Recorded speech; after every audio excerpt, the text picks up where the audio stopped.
Welcome দর্শক বন্ধুরা, আসসালামু আলাইকুম।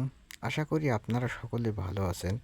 আল্লাহর রহমতে আপনাদের দোয়ায় আমিও খুব ভালো আছি। এখানে দেখানো হচ্ছে চারটি 4 বেডরুমের একতলা বাড়ির ছাদের সেন্টারিংয়ের ডিজাইন। এই ছাদ সেন্টারিং করবেন কীভাবে ও কোন রেশিওতে এই ভিডিওতে সেটা আপনারা সম্পূর্ণটা দেখতে পাবেন। ধৈর্য ধরে ভিডিওটা শুরু থেকে শেষ পর্যন্ত দেখুন।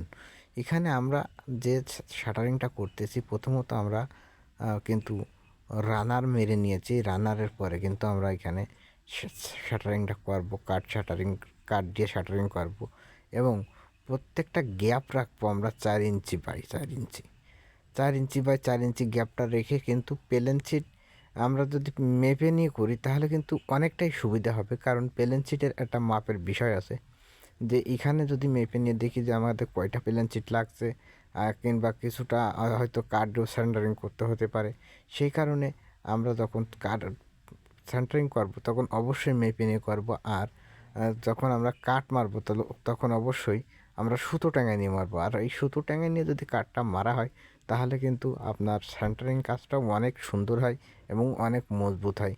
এই জন্য আমরা যখন সেন্টারিং করব তখন অবশ্যই সুতো টাঙায় নিয়ে সেন্টারিংটা করব, তাহলে আমার সেন্টারিংটা অনেক সুন্দর হবে। আর এই সেন্টারিং করার পরে কিন্তু লেবেলিং করে নিতে হবে। অবশ্যই সেন্টারিংটা শেষ করার পরে কিন্তু লেবেলিং করে নিতে হবে। নিয়ে তারপরে প্লেন শিট বিছিয়ে তার উপরে রড ব্যান্ডিং করতে হবে। যদি লেবেলিং না করে নেন তাহলে কিন্তু রড ব্যান্ডিং করে পরবর্তীতে লেবেলিং করলে আপনার লেবেলিংটা 100% সঠিক হবে না। এই কারণে আগে সেন্টারিংটা করে নিয়ে তারপরে কিন্তু লেবেলিংটা করে নিতে হবে। লেবেলিং করার পরে তারপরে প্লেন শিট বিছিয়ে নিয়ে আপনি রড ব্যান্ডিং করতে পারবেন এবং রডটা ব্যান্ডিং করার পরে আপনি পলিথিনটা দেবেন। পলিথিনটা দেওয়ার পরে তারপরে কিন্তু আপনার ছাদের যে জালিগুলো থাকবে সেই জালি কিন্তু ক্লিয়ার কভারিং রাখতে হবে। আর এই ছাদের সবথেকে গুরুত্বপূর্ণ কাজ কিন্তু ক্লিয়ার কভার।